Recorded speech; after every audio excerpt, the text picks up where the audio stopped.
পাপ কাজ যখন আমরা শুরু করব, ইন দা মিন টাইম আমার চাচাতো বোন আমার ডেকে বলে, ও আমার চাচাতো ভাই, ইত্তাকিল্লাহ, ইত্তাকিল্লাহ, আল্লাহরে ভয় কর, আমার সতীত্ব নষ্ট করে দিস না। আল্লাহ ওই মুহূর্ত থেকে ফিরে আসা কোনো পুরুষের পক্ষে সম্ভব ছিল না। ইত্তাকিল্লাহ এই বাক্যটা শুনে, তোমার আওয়াজ শুনে আমার কলিজার মধ্যে কাঁপুনি ছুটে গিয়েছে। তোমার নাম শুনে আমি আর ধৈর্য ধারণ করতে পারি নাই, চিৎকার মেরে জামা পরে ওই ঘর থেকে বের হয়ে গেলাম। ও আল্লাহ, শুধুমাত্র কেবলমাত্র একমাত্র তোমার ভয়ে ওই দিন আমি আমার চাচাতো বোনের সাথে পাপ কাজে লিপ্ত হই নাই। আল্লাহ রে, ওই দিনের আমলটা যদি তোমার দরবারে কবুল হয়ে থাকে, আজকের বিপদের দিনে তুমি আমাদের বাঁচাও। সহিহ বুখারীর বর্ণনা, সালাসাতুন ফিল গার। বনী ইসরাইলের জামানায় তিনজন লোক সফরে বেরিয়েছে। বানোয়াট ঘটনা না, এটা বুখারীর ঘটনা। সফরে বেরিয়েছে, মরুভূমির মাঝখানে প্রতিমধ্যে প্রচন্ড তুফান আর বৃষ্টি। বৃষ্টি থেকে বাঁচার জন্য এর একটা পাহাড়ের গুহার ভিতরে ঢুকেছে। হঠাৎ থান্ডার, বজ্রপাত, বিজলি, মুষলধারে বৃষ্টি। বৃষ্টির পানিতে পিচ্ছিল হয়ে উপর থেকে বিশাল প্রকাণ্ড একটা পাথরের খণ্ড এসে গুহার মুখের মধ্যে আটকে গিয়েছে। যেই গুহার মুখ দিয়ে তারা ঢুকেছে, ওইখানে বিশাল একটা পাথর গড়িয়ে এসে উপর থেকে বলল, অন্ধকার, ভিতরে কোনো আলো নাই, কোনো জনমানব নাই, বাঁচানোর কেউ নাই, কিচ্ছু দেখা যায় না, ঘুটঘুটে অন্ধকার। বাইরে থেকে আলো আর অক্সিজেন যে আসবে ওই সুযোগটাও নাই। তিনজন বুঝে গেল আমাদের মৃত্যু এখানেই হবে, আমাদের কঙ্কাল গুলো শত শত বছর এখানে পড়ে থাকবে, কেউ উদ্ধারের জন্য আসবে না। ঠিক না? বাঁচানোর কেউ নাই, অক্সিজেন যতটুকু আছে কিছুক্ষণ পরে এটাও শেষ হয়ে যাবে। তিনজনের একজন বলল, আমাদের বাঁচানোর কেউ নাই, একজন ছাড়া তিনি কে? আমাদের তিনজনের জীবনের এমন কোন নেক আমল আছে কিনা যেটা দিয়ে আল্লাহর কাছে দোয়া করা যায়? কার জীবনে কি নেক আমল আছে যেই নেক আমলটা দুনিয়ার কোনো মানুষকে দেখানোর জন্য করা হয় নাই, শুধু করা হয়েছে কার জন্য? এরকম কোন নেক আমল থাকলে দোয়া করা শুরু করো, এছাড়া আমাদের বাঁচার কোনো উপায় নাই। একজন দোয়া করা শুরু করলো, হাদিসে লম্বা একটা হাদিস, আমি সরল বঙ্গানুবাদ শোনাচ্ছি। একজন দোয়া করা শুরু করলো, একজন বলতে শুরু করলো, আল্লাহুম্মা কানা লি আবাওয়ান শাইখান কাবীরা, ও আল্লাহ, আমার বৃদ্ধ বৃদ্ধা মা বাবা ছিল, আমি পেশায় ছিলাম রাখাল, প্রতিদিন রাখালগিরি করার পরে, ছাগলের দুধ দোহন করার পরে যখন বাসায় ফিরে আসতাম, সবার আগে আমি আমার আব্বা আম্মারে দুধ খাওয়াতাম। আব্বা আম্মাকে দুধ খাওয়ানোর পরে আমার সন্তানদের মুখে, আমার স্ত্রীদের মুখে আমি দুধ তুলে দিতাম। একদিন আমার আসতে দেরি হয়ে গেল, এসে দেখি আব্বা আম্মা ঘুমিয়ে গেছে। দুধের বাটি নিয়ে আমি আব্বা আম্মার মাথার সামনে দাঁড়িয়ে রইলাম। মনে মনে ভাবলাম, আব্বা আম্মা যখন ঘুম থেকে জাগবে, আব্বা আম্মারে আগে আমি দুধ খাওয়াবো, তারপরে ছেলে মেয়েরে খাওয়াবো, স্ত্রীদেরকে খাওয়াবো। দাঁড়িয়ে রইলাম, আমার ছেলে মেয়েরা এসে আমার কাছে বললো, আব্বা খাবার দাও, আমি দেই নাই। ক্ষুধার জ্বালায়, ক্ষুধার যন্ত্রণায় পাগল পড়া হয়ে আমার কলিজার টুকরা ছেলে মেয়েগুলো আমার পায়ের মধ্যে পড়ে কাঁদতে লাগলো, আব্বা একটু দুধ দাও, ক্ষুধা লেগেছে। ও আল্লাহ, আমি দেই নাই। ফজর পর্যন্ত দাঁড়িয়ে রইলাম। ফজরের সময় যখন আব্বা আম্মা ঘুম থেকে উঠলেন, সবার আগে আব্বা আম্মারে দুধ খাওয়ালাম, তারপরে ছেলে মেয়েদের মুখে তুলে দিলাম। ও আল্লাহ, ও আল্লাহ, ওই দিনে সারা রাতটা আমি দাঁড়িয়ে আব্বা আম্মার জন্য যে দাঁড়িয়েছিলাম, দুনিয়ার কাউকে দেখানোর জন্য নয়, শুধু তোমারে খুশি করার জন্য। ওই রাতের ইবাদতটা যদি তোমার কাছে পছন্দ হয়, ফাফরিজ আন্না মা নাহনু ফি, আজকে যেই বিপদে আমরা আছি, বিপদ থেকে তুমি বাঁচা। বলার সাথে সাথে 1/3, 1/3 পাথরটা ডান দিকে সরে। সুবহানাল্লাহ পড়বেন না? এবার বাইরে থেকে আলো আসতে শুরু করেছে, অক্সিজেন ঢুকতে শুরু করেছে, তাদের মনের মধ্যে স্বস্তি ফিরে এসেছে। এবার দ্বিতীয় জন দোয়া শুরু করলো, আল্লাহ, আমার এক চাচাতো বোন ছিল, এত সুন্দরী, আমার জীবনে এত সুন্দরী নারী আমি দেখি না, এত সুন্দরী নারী। ওয়া কুনতু উহিব্বুহু বিআশাদ্দি মা ইউহিব্বুর রিজাল আন নিসা, একজন পুরুষ একজন নারীকে যত ভালোবাসতে পারে, আমি ঠিক ততটা ভালোবাসতাম আমার এই সুন্দরী কাজিনকে, চাচাতো বোনকে। কিন্তু আমার মনের কথা আমার চাচাতো বোনরা আমি বুঝাতে পারি নাই। একদিন লজ্জা শরমের মাথা খেয়ে চাচাতো বোনরা আমি বললাম, তোরে আমি বড্ড ভালোবাসি, একান্তে আমি তোরে চাই। চাচাতো বোন বলল, এত এত স্বর্ণ মুদ্রা যেদিন জমাতে পারবা ওই দিন আমারে পাবা। এবার আমি স্বর্ণ মুদ্রা জমাতে লাগলাম, জমাতে জমাতে জমাতে জমাতে বছর শেষে স্বর্ণ মুদ্রার থলে নিয়ে চাচাতো বোনের হাতে দিলাম। চাচাতো বোন আমার অপকর্মে রাজি হয়ে গেল। গোপন একটা রুমের ভেতরে আমরা ঢুকলাম, দুইজনেই জামা কাপড় খুলে নেকেড হলাম, জিনা করব, পাপ কাজ করব। একেবারে ফাইনাল ডেস্টিনেশন আমরা চলে গেলাম। পাপ কাজ যখন আমরা শুরু করব, ইন দা মিন টাইম আমার চাচাতো বোন আমার ডেকে বলে, ও আমার চাচাতো ভাই, ইত্তাকিল্লাহ, ইত্তাকিল্লাহ, আল্লাহরে ভয় কর, আমার সতীত্ব নষ্ট করে দিস না। আল্লাহ ওই মুহূর্তে থেকে ফিরে আসা কোনো পুরুষের পক্ষে সম্ভব ছিল না। ইত্তাকিল্লাহ এই বাক্যটা শুনে, তোমার আওয়াজ শুনে আমার কলিজার মধ্যে কাঁপুনি ছুটে গিয়েছে। তোমার নাম শুনে আমি আর ধৈর্য ধারণ করতে পারি নাই, চিৎকার মেরে জামা পেড়ে ওই ঘর থেকে বের হয়ে গেলাম। ও আল্লাহ, শুধুমাত্র কেবলমাত্র একমাত্র তোমার ভয়ে ওই দিন আমি আমার চাচাতো বোনের সাথে পাপ কাজে লিপ্ত হই নাই। আল্লাহ রে, ওই দিনের আমলটা যদি তোমার দরবারে কবুল হয়ে থাকে, আজকের বিপদের দিনে তুমি আমাদের বাঁচাও। বলা মাত্রই এই দোয়া আল্লাহর কাছে এত কবুল হয়েছে, কারণ আল্লাহর ভয় এটা পৃথিবীর সবচেয়ে বড় ইবাদত। চিল্লায় বলেন ঠিক কিনা? যাদের হৃদয়ে আছে আল্লাহর ভয়, তারা কবু পথ ভুলে যায় না। আল্লাহর প্রেম ছাড়া এই দুনিয়ায় কারো কাছে কোনো কিছু চায় না, ঠিক কিনা? আল্লাহর ভয় আল্লাহর কাছে সবচেয়ে বড় প্রিয় ইবাদত। আল্লাহর কাছে দোয়াটা এত পছন্দনীয় হয়েছে, মুহূর্তের মধ্যে 2/3 পাথরটা গুহার মুখ থেকে ডান দিকে সরে যায়। 2/3 পাথর এখন সরে গিয়েছে। এবার তারা বেরোতে চেষ্টা করলো, দেখা যায় হাত বেরোয়, কারো পা বেরোয়, মাথা বেরোয়, কিন্তু পুরো বডিটা নিয়ে বেরোয়া যায় না। বাকি আছে কয়জন? কথা কন। এবার 3 নাম্বার লোক দোয়া করতে শুরু করেছে, আল্লাহ ইন্নী ইস্তাজারতু উজারা ফাদাফাতু সামানাহুম। আল্লাহ, আমি অনেকগুলো শ্রমিক ভাড়া করেছিলাম, তাদেরকে দিয়ে কাজ করিয়ে তাদের ঘাম শুকিয়ে যাওয়ার আগে প্রত্যেকটা শ্রমিকের পারিশ্রমিক আমি দিয়ে দিয়েছি। সবগুলো শ্রমিক আমার কাছ থেকে পারিশ্রমিক বুঝে নিয়েছে, একজন ছাড়া। একজন না নিয়ে চলে গেছে। তার টাকা তারে আমি বুঝাই দিতে পারি নাই। তার রেখে যাওয়া টাকা দিয়ে আমি একটা ছাগল কিনলাম। ওই ছাগল পালতে পালতে বাচ্চা দিল, আরো বাচ্চা দিল, দিতে দিতে বিশাল ছাগলের ডেইরি ফার্ম বানালাম।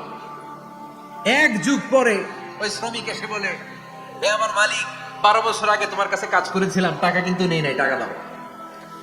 আমি বললাম, ওই যে বিশাল ছাগলের বড় একটা ডেইরি ফার্ম দেখা যায়, পুরো ডেইরি ফার্ম তোমার, ডেইরি ফার্মটা তুমি নিয়ে যাও। শ্রমিক আমারে বলতে লাগলো, তাস্তাজিউ মিন্নি, আমার সাথে ঠাট্টা করো নাকি? একদিনের পারিশ্রমিক দিয়ে ডেইরি ফার্ম হয় নাকি? যতটুকু টাকা তোমার কাছে আমি 12 বছর আগে পেতাম, ততটুকু দিলেই চলবে। তারে আমি বুঝিয়ে বললাম, তোর টাকা দিয়ে ছাগল কিনেছি, ছাগলের ব্যবসা করে ডেইরি ফার্ম বানিয়েছি, একটার পর একটা ছাগল বাচ্চা দিতে দিতে আজকে হাজার হাজার ছাগলের এই ডেইরি ফার্ম, পুরো ডেইরি ফার্মটা আমি তোরে দিয়ে দিলাম। বলা মাত্র ওই শ্রমিকটা ডেইরি ফার্ম নিয়ে চলে গেল। মাবুদের এই কঠিন বিপদের দিন সে শুধু দাবি করেছিল তার পারিশ্রমিক, তার পারিশ্রমিকের টাকা তার হাতে দিলে সে খুশিতে বাকবাকুম, কিন্তু তার বদলে পুরো ডেইরি ফার্মটা আমি তার হাতে তুলে দিয়েছি একমাত্র তোমার সন্তুষ্টির জন্য। ওই দিনের আমলটা যদি তোমার দরবারে একটু ভালো লেগে থাকে রে মাওলা, আজকের কঠিন বিপদ থেকে বাঁচাও। বলতে দেরি মুহূর্তের মধ্যে বিশাল পাথর খণ্ডটা গুহার মুখ থেকে ডান দিকে সরে যাও। আল্লাহর শুকরিয়া করে 3 জন বের হয়ে যায়। সহিহ বুখারীর বর্ণনা।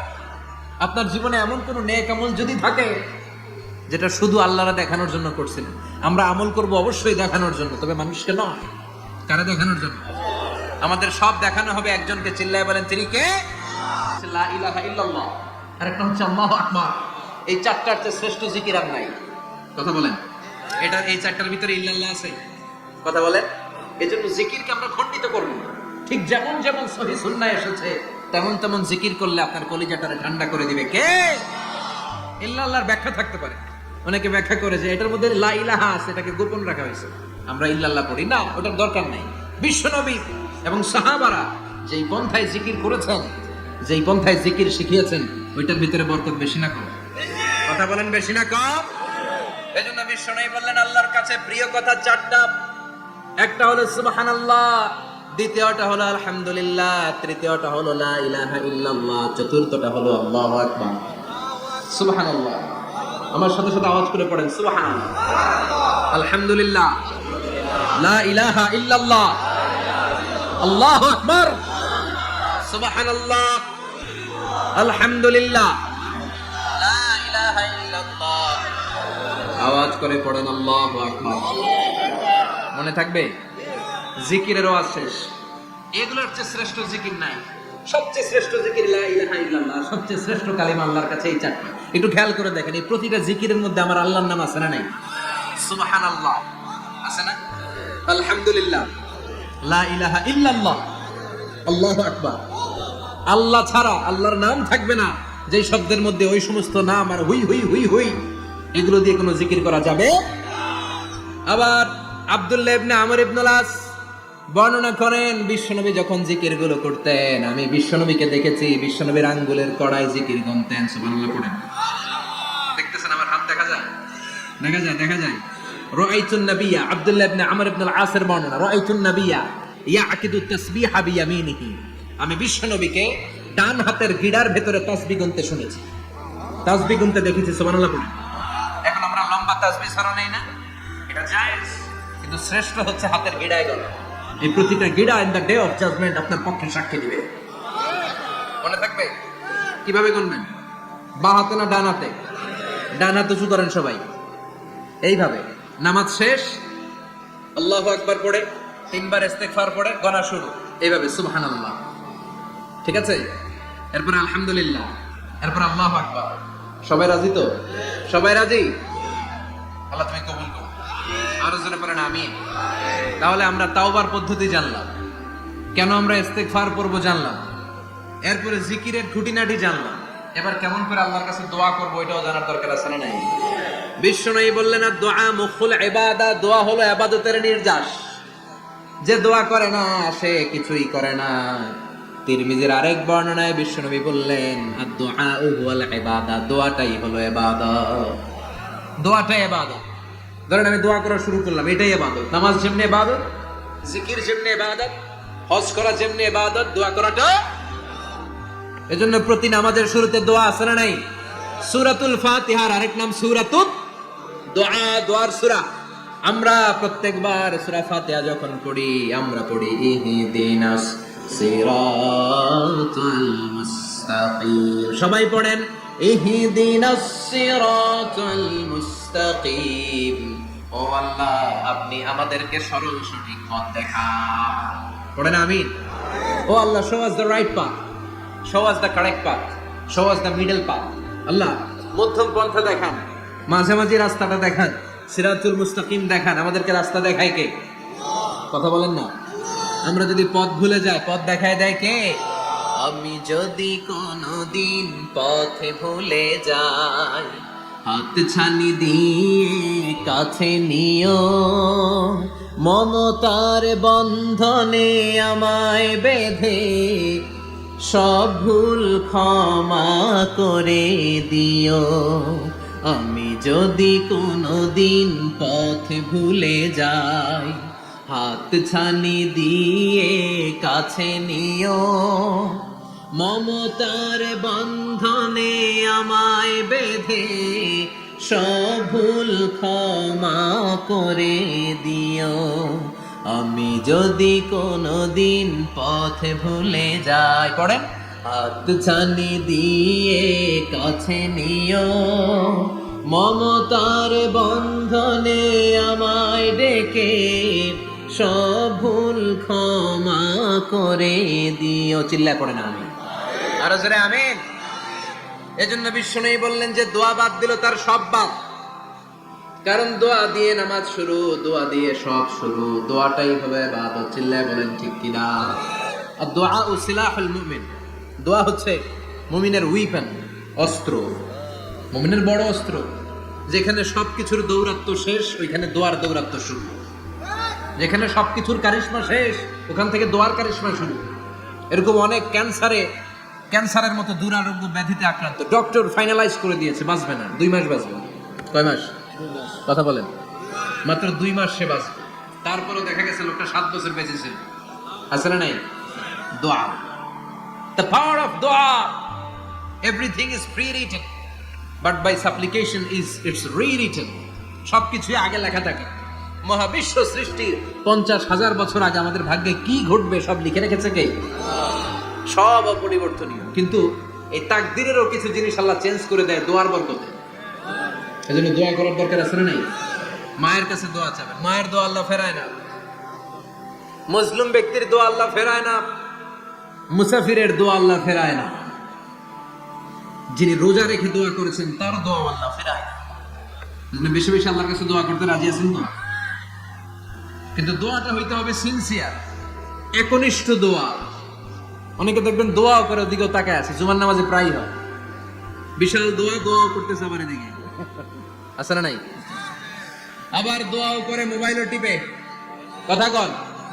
আবার আমরা আলোচনা শেষে দোয়াও করি, পোলা পাইন সেলফিও তোলে, আছে না নাই? সিনসিয়ারিটি নাই। আপনার কি পরিমাণে সিনসিয়ারিটি আছে এটার উপর ডিপেন্ড করবে আপনার দোয়া কবুল হবে কি হবে না। একজন দোয়া করলে মুহূর্তে কবুল, চোখ বন্ধ করলে আল্লাহর আরশে চলে যায়, মদিনার সাথে ওর কানেক্টিভিটি বেড়ে যায়, আল্লাহর সাথে কানেক্টিভিটি বেড়ে যায়, সে ফিল করে সে আল্লাহর সাথে কানেক্ট হয়ে গিয়েছে। আর আরেকজন দোয়ার মধ্যে খুঁজে কিছু পায় না, আছে না নাই? তো দুই দোয়ায় পার্থক্য আছে না, কথা কন। এজন্য সম্মানিত ভাইরা, দোয়াই যখন করবেন সিনসিয়ারলি করবেন, কানেক্টিভিটিটাকে স্ট্রং করার চেষ্টা করবেন।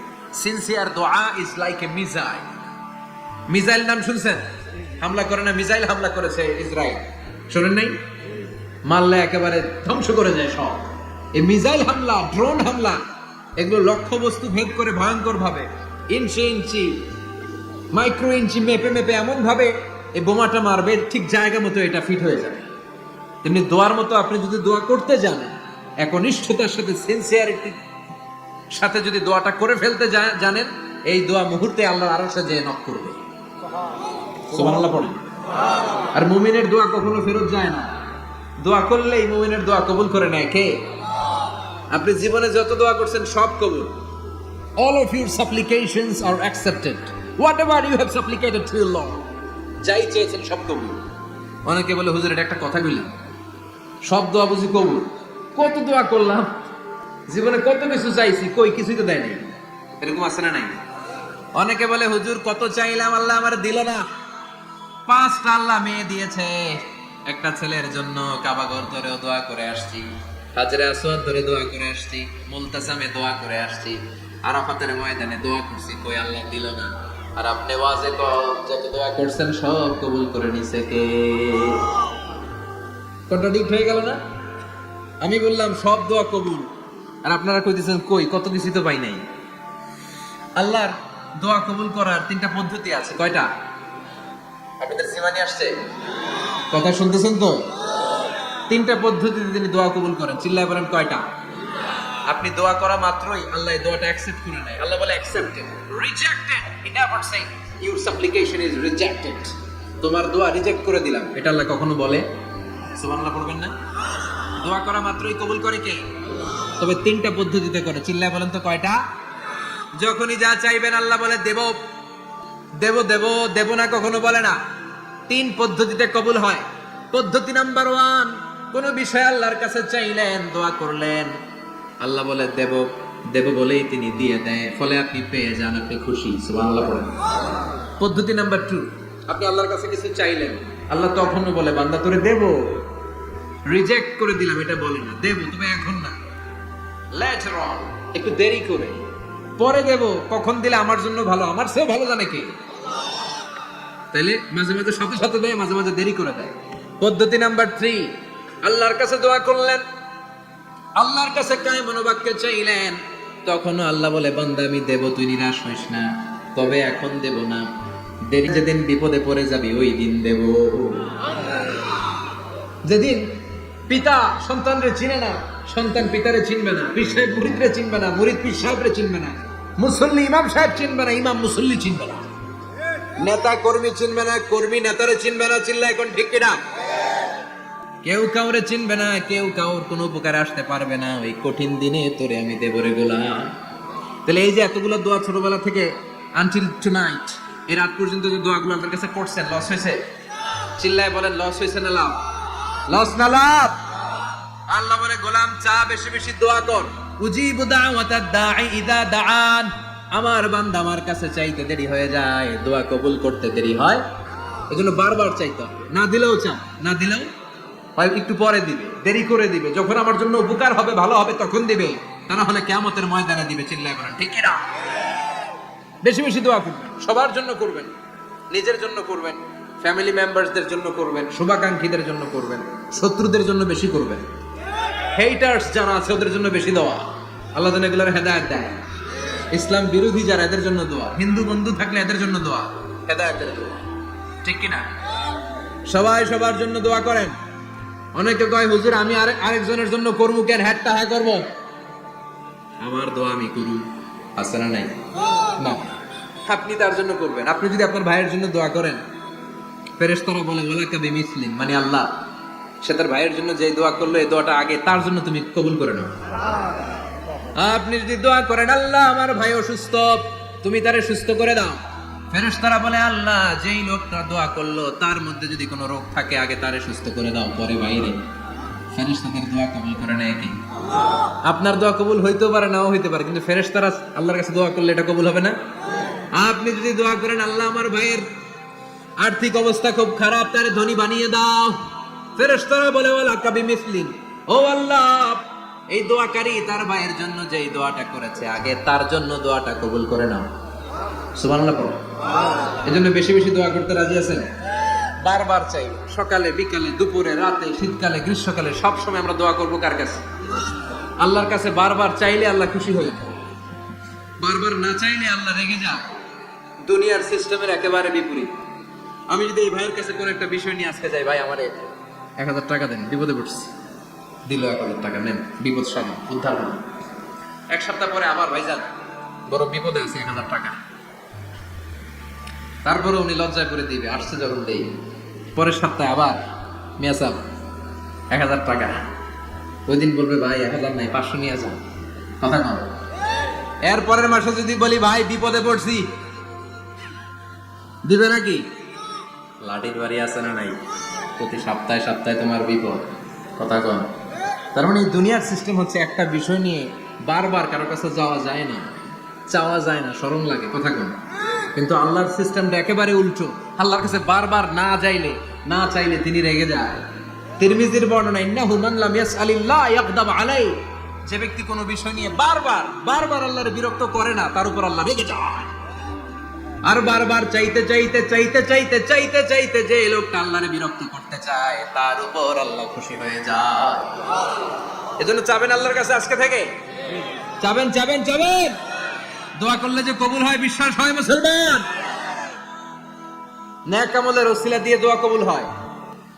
আপনার জীবনে যদি কোনো নেক আমল থেকে থাকে, যে নেক আমলগুলো আপনি আল্লাহর সন্তুষ্টির জন্য করেছেন, আমি আজকের মাহফিল আল্লাহর নামে একটা কসম কেটে বলে যাই, ওয়াল্লাহি আল্লাহর কসম করে আমি আপনাদের বলছি, আপনার জীবনের এমন কোনো নেক আমল যদি থাকে যে আমলটা শুধুমাত্র কেবলমাত্র আপনি আল্লাহকে খুশি করার জন্য করেছিলেন, ওই নেক আমলের ওসিলা দিয়ে দোয়া করতে দেরি হবে, দোয়া কবুল হতে দেরি হবে। বিশ্বাস হয়? সন্দেহ লাগছে মনে? বিশ্বাস হয় সবার? নেক আমলের ওসিলা, ওই নেক আমলটা শুধুই হয়েছে কার জন্য? চোখের পানি ছাড়ছিলেন এক রাতে আল্লাহর ভয়ে, কাউরে দেখানোর জন্য না, ওই নেক আমল। রাত্রিবেলা হেঁটে যাচ্ছিলেন মসজিদের পাশ দিয়ে, দেখলেন দান বাক্স লেখা, কেউ নাই, কচকচে 500 টাকার নোট বের করে ঢুকাই দিছিলেন। এটা হচ্ছে শুধু আল্লাহরে দেখানোর জন্য নেক আমল, ঠিক কিনা? আল্লাকা সিররুন ইনদাল্লাহ বাইনাকা আনতা ওয়া বাইনাল্লাহ, আল্লাকা সাদাকাতুন তাখফা লা ইয়ালামুহা ইল্লাল্লাহ, আল্লাকা সিররুন ইনদাল্লাহ বাইনাকা আনতা ওয়া বাইনাল্লাহ, আল্লাকা সাদাকাতুন তাখফা লা ইয়ালামুহা ইল্লাল্লাহ। সুবহানাল্লাহ পড়েন। আল্লাকা সিররুন ইনদাল্লাহ, তোমার আর তোমার রবের মাঝে গোপন কিছু আছে কি যেটা আল্লাহ ছাড়া কেউ জানে না? তোমার কি কোনো গোপন দান আছে কি যেটা আল্লাহ ছাড়া কেউ দেখেনি? সুবহানাল্লাহ পড়ো। এমন কোন আমল যে আমলটা আপনি করেছিলেন শুধু আল্লাহর খুশির জন্য, ওই আমলের ওসিলা দিয়ে দোয়া করলে কবুল করবে কে? বিশ্বাস হয়?